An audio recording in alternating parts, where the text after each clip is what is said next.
The Atlanta Story is a podcast highlighting Atlanta's most interesting creators, entrepreneurs, and builders. I'm JC Lucas with Atlanta Ventures and co-producer alongside Jon Birdsong. In today's episode, Jon sits down with Maurice Cherry, principal of Lunch, an award-winning creative studio. Maurice moved to Atlanta, Georgia to go to school at Morehouse College.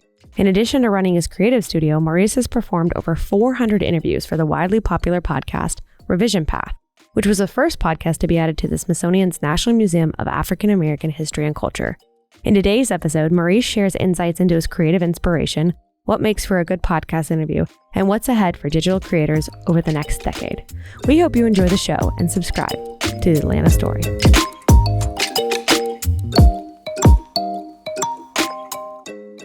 Maurice Cherry, welcome to the Atlanta Story podcast. Thank you for being here. Thank you for having me. I feel like this has been a long time coming. Yes, months, if not years. Yeah, we were supposed to do this pre-pandemic. We were. We go way back. Colleagues back in 2009.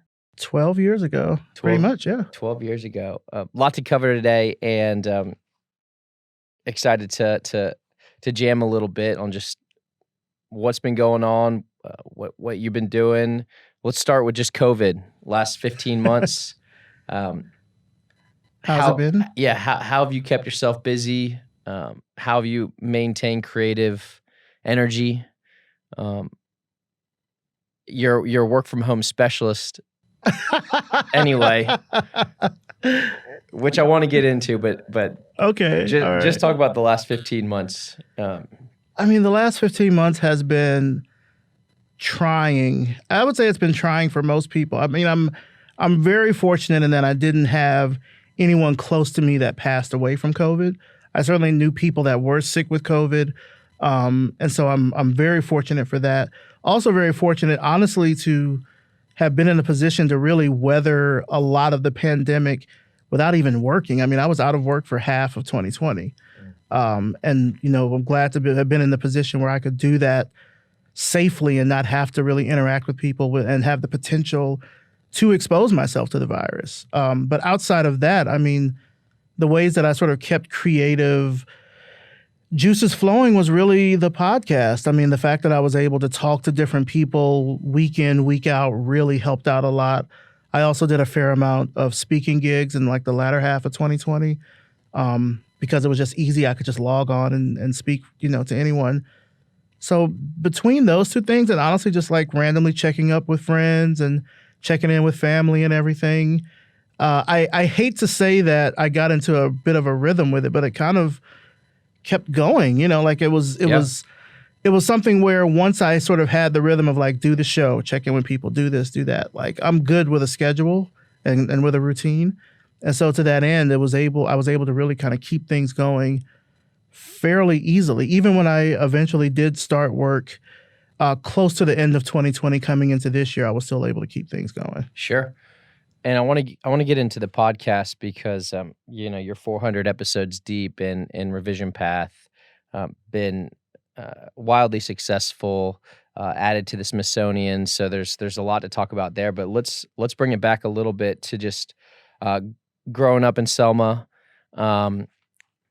What was the promise of Atlanta to someone growing up in Selma or anyone growing up in a kind of smaller rural town of 20, 25,000 people?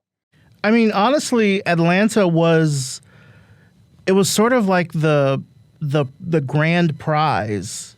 And I don't mean this in like a really super lofty way. It was more like, oh, the kids did well on standardized tests, we're going to Six Flags, or family vacation, we're going to Six Flags. Everything was going to Six Flags. So it wasn't even so much experiencing the city of Atlanta as much as it was Atlanta being a destination where Six Flags was located. So there were tons of trips to Six Flags, not really any in the city. I really didn't explore Atlanta, the city proper, until I moved here for college. Right.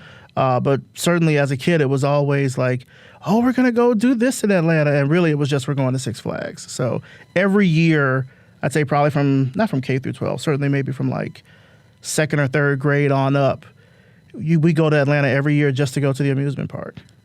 Yeah. It was funny because like when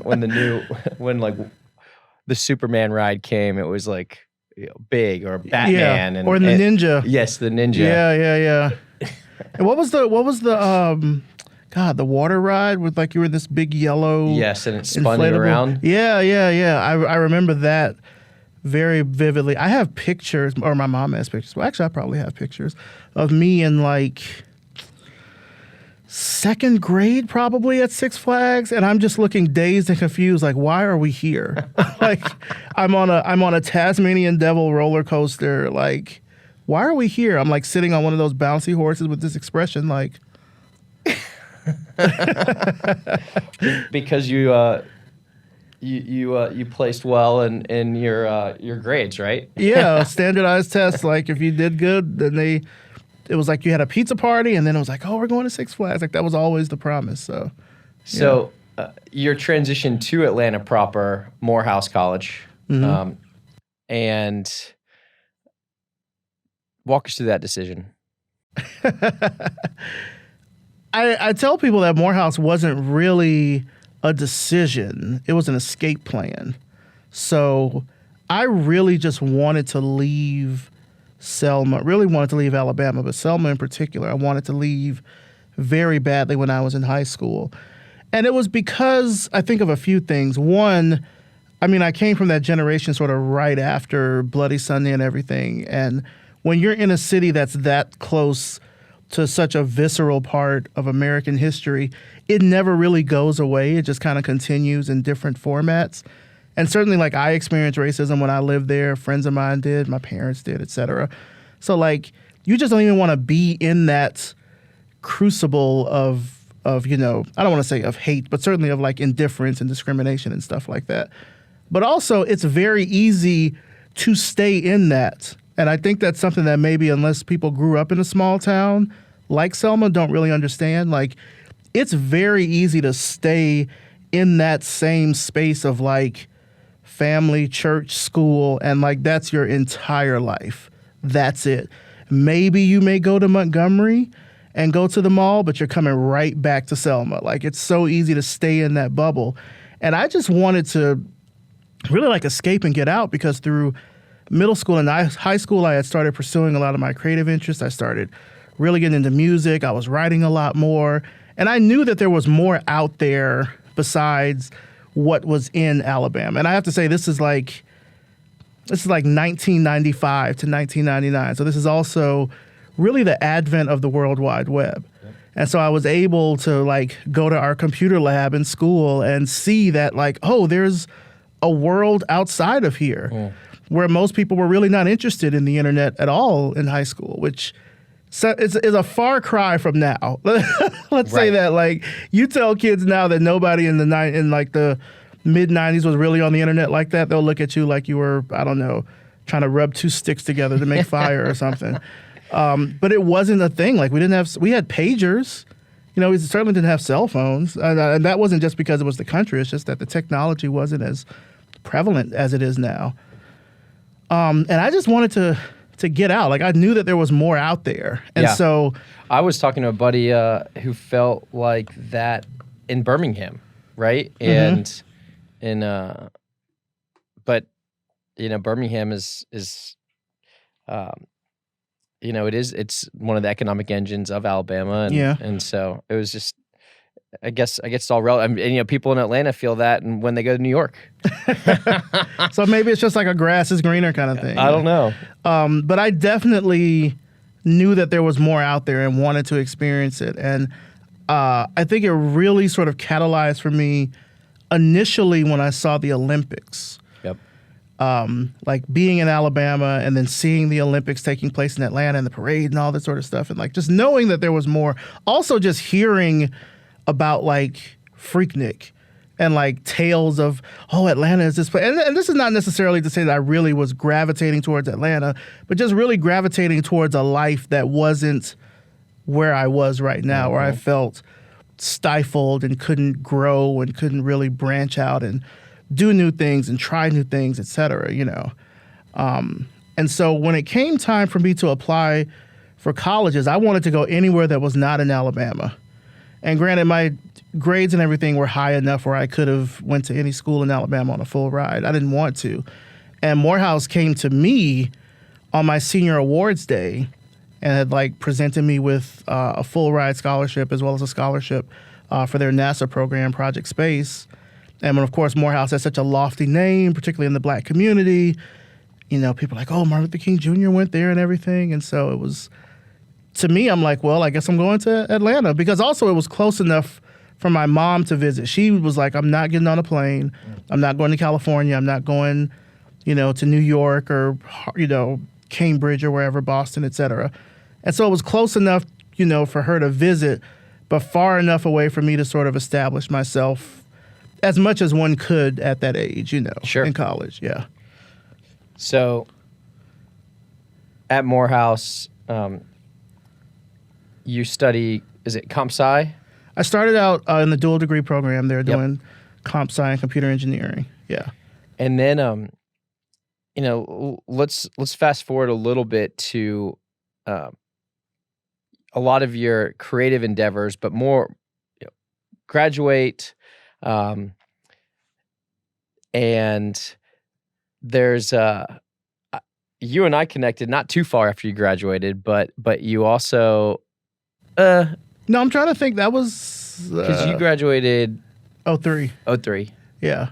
So a few years, 5 years afterwards. Yeah. But you had started this thing called the Black Weblog Awards. Yes.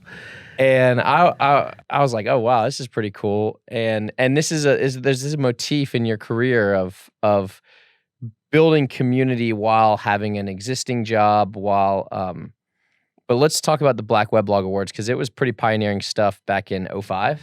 Yeah. So originally started in 05, and the goal of the Black Weblog Awards was to really showcase what Black bloggers and podcasters and video bloggers were kind of doing back then, because I felt like with the current awards shows that were out there, like the Bloggies, et cetera, they were not really showcasing what Black bloggers were doing at all. And so I felt like I have an opportunity to at least step up and showcase some of that. And so I did that from 2005 to roughly about like 2011. Mm-hmm. And was it something where you build it and people come, or was it something where you were on forums and saying like, "Hey, I've started this thing. Will you nominate people?" And how did you build that community? I mean, honestly, traffic for the awards pretty much quadrupled every year. Like, a lot of people just found out about it, spread the word, let other people know about it. In 2007, NPR picked up on it, and they started including, like, in some of their segments. There was a show from Farai Chideya called News and Notes, where they had a bloggers roundtable, and she would often have the winners of the Black Weblog Awards on the bloggers roundtable. So like it started to get out there in a fairly large way pretty quickly. Yeah. And so traffic kept coming in for it, and it kept getting bigger and bigger. The only thing was, like, I wasn't getting any money for it. Like, to your point of me doing these things while I'm working, I mean, like, I couldn't get advertisers to, like, give me anything for the Black Weblog Awards, because also at the same time this is going on, which is, I'd say the Black Weblog Awards in its heyday was from like 06 to 09, right? Yep. The other thing that went on in the United States from 06 to 09, Obama's first election, or his first campaign, rather, for president. And so there was all this talk about, oh, we're post-racial. You know, this is a post-racial society. Why would we give something to you? The Black Weblog Awards? Why is it black? It's post-racial. This is a post-racial society. Why are we? And so I could not get advertisers to get behind the Black Weblog Awards at all. I was bankrolling it myself. Yep. Every single year. Because I remember you would disappear for 2 or 3 months, and I'd be like, Maurice, you're MIA. And you're just like, it's the awards. Yeah, it's like it's managing the nominations as they come in. And I mean, I have to say, right around this time also is when some of the more popular social media platforms started to take off, Twitter, Right. Facebook. And so I was able to kind of spread the word through there as well. But I mean, I'm designing the identity. I'm designing all the graphics. I'm crunching all the numbers. Like, I'm doing everything. It wasn't really until like 2010 that I first started to get like a little bit of help, like some help. Like I say 2009, 2010, started to get a little bit of help for some of the like more back end stuff. But everything else was me just like cranking it out. So Revision Path starts in 2013. Mm-hmm. What learnings did you take from the Black Weblog Awards to Revision Path and recognize and all the stuff that you'll do in the future? Yeah. But you had a foundation going into Revision Path. Yeah. And I remember in 2013, you were like, I'm going to go start this podcast. And 8 years later, 400 interviews later, it's widely successful and popular. And what prompted you to start that? Well, I initially wanted to do Revision Path back in 2006. I was working at AT&T at the time. I was a designer, and I had known other Black designers that were just like peers of mine, friends of mine, et cetera. And we had a category in the Black Weblog Awards called Best Blog Design. And I wanted to recognize people that I knew that were designers, Black designers, but just didn't have the space to do it. I mean, I'm doing full-time job and Black Weblog Awards, and I was in grad school at that time too. Right. So I just didn't have the time to do it then. It was like 7 years later in 2013 when I finally had the space to do it. I had like started my studio. I had been in my studio for 5 years at that point. So I was like, okay, I'm established to the point where I can like devote resources to this and devote your studio being your creative studio lunch. Right. Yep. I had the time and the resources to devote to it. And so when I started Revision Path initially, you asked what I learned from the Black Weblog Awards. Don't put Black in the name. Like, don't do that. That had to be the first thing that I learned, because so many people wrote off the Black Weblog Awards just like it was nothing, because they heard Black and it was just like whew, right over their head. Didn't want to hear it, in one ear, out the other. And so I said, okay, if I do this, I have to be a little bit subversive. And so I wanted to have a name that sort of tied into design, but also sort of tied into technology in a way. And so that's how Revision Path, the name, kind of came together. How has that thinking evolved today? Because you see groups, Black Tech. Yeah. What's evolved today where that's not? I would say probably a greater sense of public empathy overall. Back then, I mean, we got away, I'm not saying we as in you and I, but like society got away with a lot of stuff no less than 10 years ago that now would not even fly. And some of it is benign. Some of it is just, we as society have changed as we've learned about other perspectives and other people and how other people live their lives. And we know not to say certain words or do certain things or something like that. So I think that sort of is what has definitely changed and made projects like this a bit more, not palatable. I think it certainly made them more acceptable to people that probably before wouldn't have given any attention to it. Well, I remember for the first year in Revision Path, I kept asking you when can I go on the show, and I wouldn't even. Oh yeah, you're not the only white person that has asked I wouldn't that. even make that joke today. You would be surprised how many are still like, when can I be? When I'm your first white guest, I'm like, what are you talking about? Do you not know what the focus of the show is about? And but the intent has always been to highlight creatives, designers that weren't highlighted due to race, and not necessarily due to race. I mean, the focus of Revision Path is to focus on Black designers, but not to focus on them because they haven't been focused on because they're Black. Got it. Yeah. And but it's a platform to highlight the best and the brightest. Mm-hmm. And so 400 episodes in, I mean, we're in season 2 of the Atlanta Story podcast. What are just some tricks of the trade, right? I mean, you're week in, week out diligent, and you haven't missed. Hadn't missed. So what's your secret? I mean, the secret, honestly, is to make sure that you have a good production system in place. That's what's helped me. Thank you, JC. I mean, Revision Path being a weekly show, like I know Monday's the day that the episode comes out.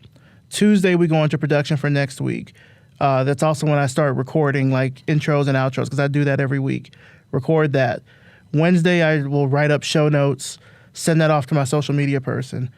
Thursday is when I do outreach, if I need to do outreach, like following up or stuff like that. Friday is usually when I get the audio back from my editor and then go ahead and request transcripts, make, social media ephemera, stuff like that. And then schedule all that or put it on Dropbox so my social media person schedules all that. And then the weekend, I don't do anything. Yep. And then, episode comes out Monday. And so I just keep on that sort of schedule. But like, it took time to get to a good system and know like what are the right tools that I need to use that'll work with my workflow. Yep. If I'm bringing in other people, can they work in that workflow? Like, it takes time to sort of get to that. But once you have that system refined and it works, I don't mess with it. I know that there are a lot of different services and tools out there that people can use, but like I'm still recording on Skype and it works. And don't get me wrong, I've had other companies approach like, oh, well, we have our in-browser recorder. I'm like, yeah, that's nice. I'm not using that. And that's not, to say that their tool isn't any good, but like Skype has been around for like 20 years, I think. Don't quote me on that. But Skype's been around for a very long time. But I also know that if I'm doing also international interviews, it just works better than using a browser-based tool. Sometimes people are on their phone. Like, I use what works. And so if it works for my setup, I'm going to stick with that. And if it breaks, I'll try something else. But like, this works. And it took a while to get to that. What advice do you have to people that want to build an audience on the side, right? And they have a job, they have an agency or a studio. Mm-hmm. How do you compartmentalize and prioritize your time, knowing that there are obligations from lunch, from your job? Mm-hmm. How? Yeah. I mean, I honestly, I do just that. I do compartmentalize. So, like, let's say like right now, like as of today, like we'll say like a standard day. So from roughly about 7 a.m. to 5 p.m. is just work. Like I only focus on work. I don't respond to personal emails. I don't respond to business emails. I usually respond to business emails at night. It's usually the last thing I do before I go to bed. So from 7 to 5, it's just work. And then after work, from 5 to roughly about like 11:30-ish is my like other work hours, like my second, revision pass, stuff like that. So sometimes I'll have interviews. I have usually 3 interview blocks that I reserve, 5 to 6:30, 6:30 to 8, 8 to 9:30. So, I mean, and that's not every day. Like I may have 1 or 2 interviews a week. It just depends. Yeah. But I also keep that time open for if I'm doing a talk or if I need to catch up on, catch up with people or something like that. I schedule it all kind of during that time, and then I leave. And you put it on your calendar? Yeah, and I put it on my calendar. So I block out the time on my calendar. And then I save the last hour of the day before I go to bed to respond to emails. And so I usually time shift a lot of stuff. So I'll write the email at night, but it won't send until the morning. So then they get it first thing. And then like I can focus on work for the day and then come back to stuff, stuff if I need to. There's usually like when I have my lunch break, that might be the time, and that's usually between like 12 and 1. I'll take that time if I need to like pop in and do something or like check email if it's like super important. But oftentimes that's like my sort of veg out time in the middle of the day to like not look at a screen. Right. So I try not to check email and stuff at lunch. I just leave all that stuff for the end of the day. And we're going to take a quick break here and share that this podcast is brought to you by Atlanta Ventures. If you are looking to start the next $300 million business out of Atlanta, check out the studio at atlantaventures.com. Well, you've been a work from home maestro for a decade, right? COVID probably didn't change that much in terms of your regular workflow. Yeah, I've been doing it since like late 2008, early 2009. Yeah. Yeah. It hasn't changed. I mean, I will say what certainly has changed is like the quality of life of working from home has been the addition of different services that have come about, like rideshare services, increased delivery for, food products, stuff like that. Like that has made, honestly, for me, working from home a lot easier. But the general mechanics of it, I mean, just like get a new desk, get a new chair. Yeah. That was you've always been a gizmo and gadgets. Are there any recommendations you have for listeners about maximizing their work from home space? Yeah. So two things. One, if you're this far in the pandemic and you're still like using your kitchen table or whatever, don't do that. That was a stopgap until you made a dedicated space. And I know that space can sometimes be at a scarcity just depending on what kind of setup you have. I have a 1-bedroom apartment.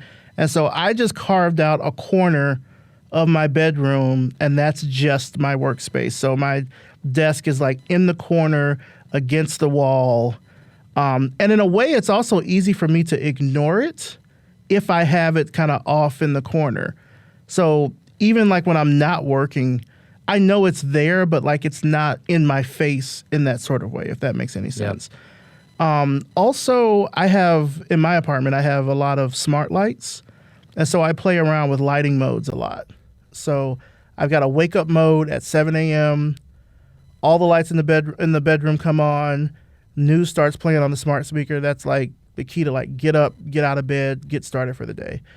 And then at 5 o'clock, I have the lights automatically dim and my podcast will start playing. So then that's to me like, okay, time to get into like decompression mode or like work relax mode or like just shift the mode from regular 9 to 5 work to something else. Now, of course, that changes if I have an interview that day or something like that, but I can at least like, say like, hey, turn off or something like that, and it'll turn it off. And then at 11:30, all the lights go off. And then my sleep sort of routine kicks in where it's got like the nature sounds. And it's like, okay, like if I'm working at my desk and then all the lights go off and the thunderstorm starts playing, it's like, okay, it's time for me to go to bed.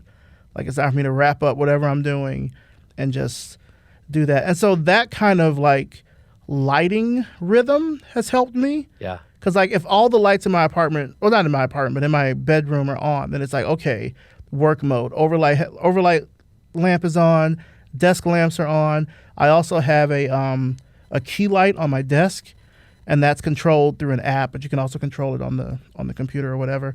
And like that's for video mostly, just so I can like have more light. But when all that's on, it's like, okay, work. Yep. When that's not on and I just have like say my desk lamps on, it's like, okay, that's relaxation time. And then when all the lights are off, that's sleep. So that's helped me to kind of just set those lighting rhythms to do that. But also, honestly, really compartmentalizing stuff where you can, like, make yourself stop. Make yourself, like, you're not getting any medals if you keep pushing through till, so the workday ends at 5, but if I push through till 7, first of all, your boss doesn't care. Second of all, you're probably salaried, so you're not getting paid overtime. So what are you doing? Like, who are you proving to that you can continue to work these extra hours for zero pay? Make yourself stop. So that has helped out a lot in just really like kind of weathering the work from home kind of thing. Because once you sort of have those blocks, those major blocks compartmentalized, you can then figure out how to like work other things in that time. So like if I don't have interviews, for example, and I'm free from 5 to 11, I might, watch some movies or, whatever. Like I have other time to do stuff now that I know that I don't have work and I don't have anything else pressing. So like this is my relaxation time. So how do you generate inspiration right now? Right? Or is it's Do you time box inspiration as well? How do I get inspiration now? How open do I want to get about this on your podcast? That's a good question. You're giving me like this smile. That's like, Just saying, do whatever you need. how do I get inspiration these days? Honestly, I smoke weed. Okay. That helps. I'm not gonna say it helps a lot, but it gets me there Sure. to like a point where I can really start like generating ideas for stuff. So will you read? That's a good question. So what I will do is I will start whatever the activity is that I want to get deeper into before I start smoking. So it may be reading, it may be listening to music, it may be just like free writing, like generating ideas. And then as I progressively get higher, then it's like, then it just goes like in all kinds of places and tangents and stuff like that. Like, Is that how Recognize was born? no, Recognize. See, now you're pulling me out of the fantasy. So Recognize was Recognize came because in 2018, AIGA, which is the Professional Association for Design, they awarded me the Stephen Heller Prize for Cultural Commentary for my podcast. It was myself and Allison Arieff. I think I'm saying her last name right, but we both won that year. And we were both in New York at the gala, and it was great just like seeing all these people. And like these are like famous designers who have like all kinds of books in bookstores are like coming up and congratulating me on my work. I'm like, I do this out of my bedroom in the West End. Like, okay, you know, but also really talking with Stephen Heller. So Stephen Heller and I have actually had the chance to talk on multiple occasions. And real quick, Recognize is, give the 15-second on that. I mean, it's an essay contest, right? Anthology. Recognize is a design anthology that's made up of essays on design critique, criticism, etc., from indigenous people and people of color who I am calling are like the next generation of design thinkers. So we do a submission period every year for essays, and usually it's around a word that's a central theme. Like for it just opened up, right, in February? It opened up in February. We did from February to March. We did 3 months. The theme was reboot. And now I mentioned, I forgot. Yes, well, I didn't forget, but so I actually made the decision this year to stop doing Recognize. Okay. Because we had it open for 3 months, and some essays came in, and I was reading through them, and I'm like, this is not good. So let me just go ahead and like table this right now, because Recognize is a year-long project. Like I start in January, and we usually end sometime in like October, November. And that whole process is not just reading the submissions, but it's going through and editing and more editing. And then I also will contract an illustrator that will make custom pieces to go with each one. So it's a lot that goes into it. And as I was reading through it, and I'll be completely honest, as I was reading through it and also thinking like, I got vaccinated. Do I really want to do this summer? No. So the combination of these things, I was like, you know what? We'll just put Recognize on the back burner for a while. It may come back in some future form. I welcome it coming back in some future form. But right now is not the best time for it. Because to be completely honest, I started it in 2019. And then in 2020, the pandemic almost like killed it. Like It just killed the momentum for it. And I would say that for 2021, that momentum never really came back. And so we did get some entries in, but they just were not, it wasn't what it was the first year. The first year we had like about 50 entries that came in, and we were working with Envision as our sponsor. And like it had a great start, but then the pandemic happened and we lost a sponsor, and you know, I lost my job. Some momentum got. Yeah, it just like killed the momentum for it. So I just decided this year, actually a couple of weeks ago, I was just like, yeah, we'll just cut Recognize for now. Well, you mentioned the West End. You've been a proponent of and you've lived there for over a decade. Yeah, West End's the best end. I've been there since. Well, I went to school there, of course, at Morehouse, but right. I moved back in 2005.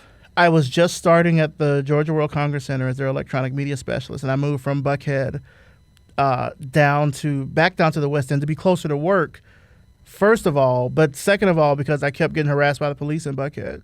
So I was like, let me go back down here to the West End where I know this neighborhood. It's close to work. And like the apartments where I'm at are close to MARTA. So I'm like, this makes sense at the time. So, yeah. Well, you're an example of can you live in Atlanta without a car? Why you gotta call me out like that? You brought up MARTA, and I'm like, it's walking distance. But I mean, I also live in the city, John. It's mass transit. If I'm near Jesus, man, just call me out. No. Yes, I'm a proponent for living in Atlanta without a car. Go ahead. I did it for a year, and people looked at me like crazy. And for you to be able to do it for quite some time is... Look, I still sometimes get that from people. I'm like, look, I'm not dragging myself by my forearms in the street. Like, we have Uber and Lyft. I can get to places, you know? Yeah. So it's a lot simpler now, certainly, than it was in 2005, you know? Yep. Yeah. No, I know. And more places deliver, so I don't necessarily have to go out to, people are tripping. You've been on the forefront of a lot of media trends, right? Let's start back to 2005, mm-hmm. Black Weblog Awards, podcasting, 2013, and weekly content. What do you see over the next 3, 5, 10 years in terms of the next big thing? Not so much the next big thing, but where projects around digital media technology, because mm-hmm. you've time and time again have shown that you find what's coming around the curve. Do you have a TikTok? I do not have a TikTok. So I think that we're really going to start seeing two things. One is and we started to see this, I think, a little bit before the pandemic, but we're going to start seeing an increase in curated spaces. I think there's just so much media out there between social media with Twitter and Facebook and TikTok, but then look at how many streaming services we have now. Like, I remember a few months ago talking to someone about what's my streaming video stack? It's Netflix, Prime, this, you know what I'm saying? So we're going to start seeing more curated services that pull in different media and such as from all these different places and present you with a curated experience based on your taste. So I see that. I see branding in general starting to move into non-traditional spaces. I think we're going to start seeing, certainly as more people get out and about with the pandemic, I could see in the next 5 years more branded hotels. We started to see it a little bit prior to the pandemic. I think you heard of the Taco Bell hotel. I feel so this hotel, I think it was somewhere in Southern California, it was a curated Taco Bell experience. The sheets, the carpet, the paint, the food, it was all this 360 immersive brand experience. I think we're going to start seeing more brands do that. One, as hotels try to get more people, honestly, just to increase their occupancy. But then two, as more people start getting out and about, it's a prime opportunity, especially if the hotel is a destination, but then it's also this, people have to stay somewhere if they're visiting, but if you also take the hotel and turn it into this brand destination, then it has this added novelty to it. So I see that. I also see, and this is something that I'm still kind of trying to wrap my head around, but most recently I was introduced to the concept of the metaverse. And I know that sounds like something that you hear on a 90s kids action, after school show or something. But the metaverse being this virtual place where your identity kind of exists. It sounds weird. It sounds almost like Second Life or something like that. You're going to start seeing more of these online spaces that are also like working with augmented reality, mixed reality, cross reality. Like we started seeing some conferences do this last year that couldn't meet in person. They had like an Personas. online digital space. Yeah, and so you could join like through your Oculus or your Google Cardboard or whatever, you know, and like you could be there but not be there. Similarly to like how you're starting to see VTubers, which are virtual YouTubers. So like these are real people with these like digital avatars that like exist in their stead when they're online. Have you created a digital avatar? Not yet. It's on the list. It is on the list. But like I think that's something that certainly we're going to start seeing more of a general social embrace of virtual spaces. Not like what we see with like Zoom calls and stuff like that, but something where you could really be the Zoom call background. No, but like something where you could really be another person or another like version or entity of yourself in this like other space. Like I've been talking with AR, VR people and stuff this year about it, and like it's wild just to hear them talk about it because it's so fantastical. Yes. Well, you see the digital influencers, right? Yeah. I mean, there's a community around that.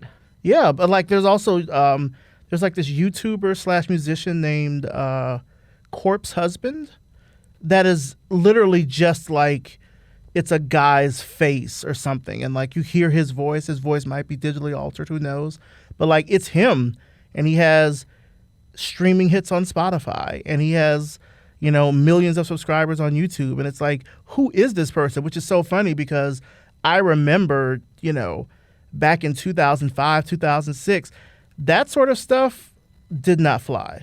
Like you couldn't have another identity online in that sort of way. Like people would try to like it would almost be like a witch hunt.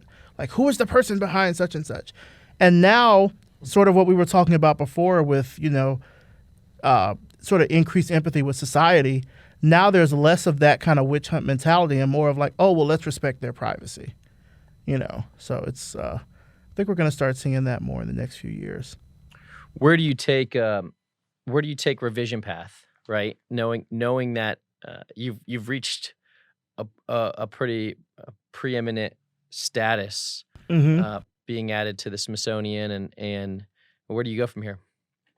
That's something I've really been thinking about because I don't know if this current form will still be popular for revision path in the future.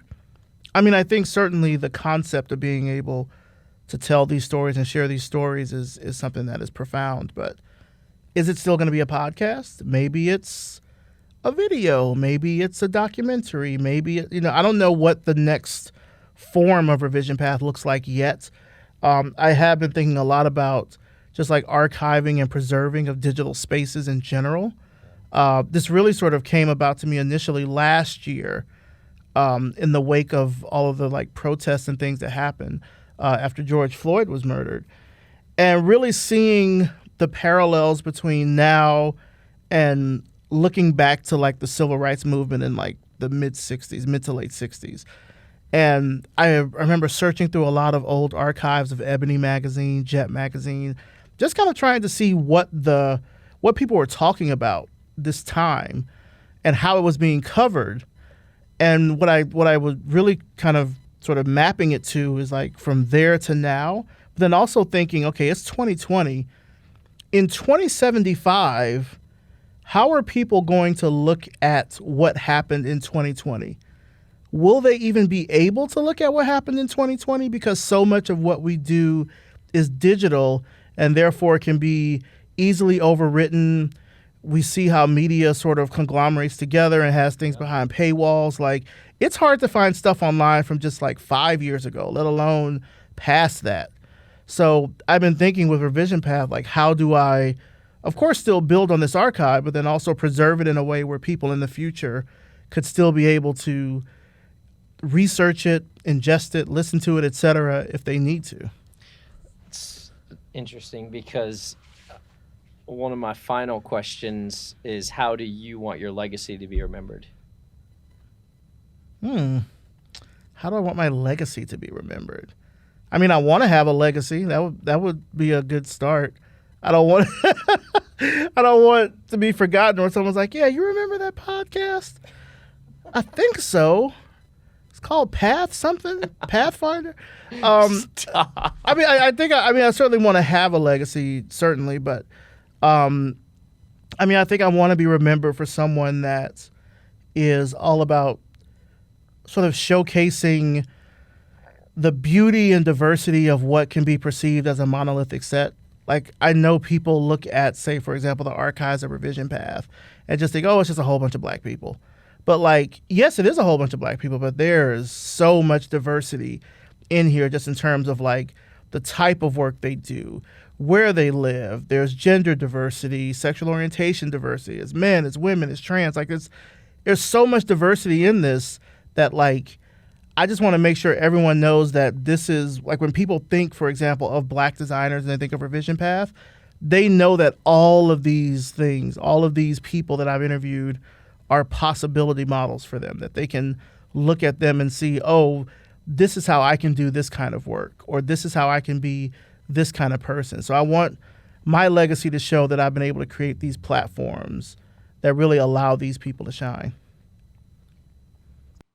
And one of the last questions I always ask is why Atlanta, and what has Atlanta done for you? But I want to twist it a little bit more. And is it the Six Flags experience that you had dreamt? Is Atlanta the Six Flags experience that I had dreamt? Yeah, in terms of, when you go to Six Flags from Selma, and now that you've lived here for 20 years. Mm-hmm. Is it the place that you had imagined it would be as you were a kid in Selma, in terms of the opportunity, the See, I don't know if I ever thought about the opportunity part back then. I mean, if I were to give a round answer to that question, it would be no. Not in a negative way, but Atlanta, to me, I always say, is a city that I feel like tries to change itself every 7 to 10 years. It tries to find a new focus, usually for commerce or for tourism or whatever, usually for commerce. But it tries to find a new thing to latch on to. Like, I remember working downtown in Atlanta in 2005, 2006, when Atlanta was like the convention city. But we lost the home show and we lost MegaFest. And I remember sitting in these meetings at ACVB and they're like, what are we going to do? And then Katrina happened. And of course, New Orleans lost their business. Atlanta picked some of that up. And they were like, oh, well, we're going to build an aquarium. And we're going to, move the Coke Museum and do things to make Atlanta like this family-friendly convention city. Didn't really work. But then the focus shifted towards film and television. And so with the, I forget the exact Georgia board. The credits. Yeah, the tax credits for people coming here to film. And so now a lot of people come here to shoot, of course, big production companies like Marvel Studios, et cetera. It's I don't know. I feel like I'll watch movies now and it's almost like I'm location scouting, especially if it's a Marvel movie or a Marvel show. Yeah. Like, you saw WandaVision, right? WandaVision? Yeah. Did you see it? I haven't seen WandaVision. For people who are listening to this or watching this that have seen WandaVision, near the last episode where she storms into S.H.I.E.L.D. headquarters, that's the Georgia World Congress Center. I'm looking at that like I used to ride a Segway through that to get to Starbucks when I was 24. So is that a bad thing? Is the Georgia, is the new Hollywood a bad thing? It's not a bad thing. I mean, I just feel like Atlanta, in some ways, is a city that's trying to chase like whatever the next trend is, without realizing that it doesn't have to do that. Like, the city's identity is great in and of itself. Maybe not for the reasons that, the big wigs down in, downtown think when they think of like the Peachtree Corridor, but like, I mean, you're an Atlanta native, like Atlanta is a mix of so many different things, and it's such a unique city that like the creativity here and the entrepreneurship and other sorts of opportunities that exist here for a lot of people, particularly Black people, you just don't find that in other places. Like, there's just something special about Atlanta that, I don't know, it keeps me here, certainly. We've had many conversations about how we you're have, moving. and there was certainly a time in like my late 20s, early 30s where I was trying to get out of Atlanta. I was like, my career is going nowhere here. I got to get out. And I mean, that could honestly be a whole nother podcast. But I say that I just feel like the city sometimes tries to chase these trends and fads, and it's like, Atlanta is dope in and of itself, and I wish it just like stuck to that, you know? Like similar to like how New York is in a way. Like, well, New York I think you're tapping into something that is representative of the support behind several of our sports teams. Right? Because it's like, oh, people don't really get excited about the Hawks or the Braves or the Falcons until it's playoff time. That's true. And it's like, hold on, Amazon jersey, let's go. Yeah. And it's I don't know what it is, but I think I see some parallels there. I mean, like there's entertainers that have been here that have said the same thing. Like, they didn't feel like they got the love here, but then they went somewhere else and got accolades, and now they come back here, and it's like, oh my God. Personally, well, I don't want to say it's been that way for me. Not totally, but in some aspects it has been. Like, you know, I still do this show in Atlanta. I don't know if people consider it like an Atlanta podcast or like a big show in Atlanta or anything like that, but in certain communities, certainly, I know I wasn't getting recognized for the work I did until elsewhere, like in New York or something, I get an award, and all of a sudden it's like, oh my God, I didn't know who you were. I should have known who you were before. I'm like, well, yeah, but I don't know. It's weird. Well, Maurice Cherry, how can listeners get in touch, follow MauriceCherry.com? Yeah, so my website is MauriceCherry.com. You can find me on Twitter. It's at Maurice Cherry. I'm on LinkedIn. Search for Maurice Cherry. I'm on Tumblr, blog.mauricecherry.com, whatever. And then for Revision Path, it's just revisionpath.com. That's also on Twitter and Instagram. My studio, I still call it my studio, although it's really just my umbrella for all my creative projects. But lunch is at yepitslunch.com. And so you can get links there for all of my other projects as well. Some that we've mentioned, some that we haven't mentioned, you can find there. So, yeah. Maurice Cherry, thank you for being part of the Atlanta story. Jon, thank you for having me. This was a lot of fun.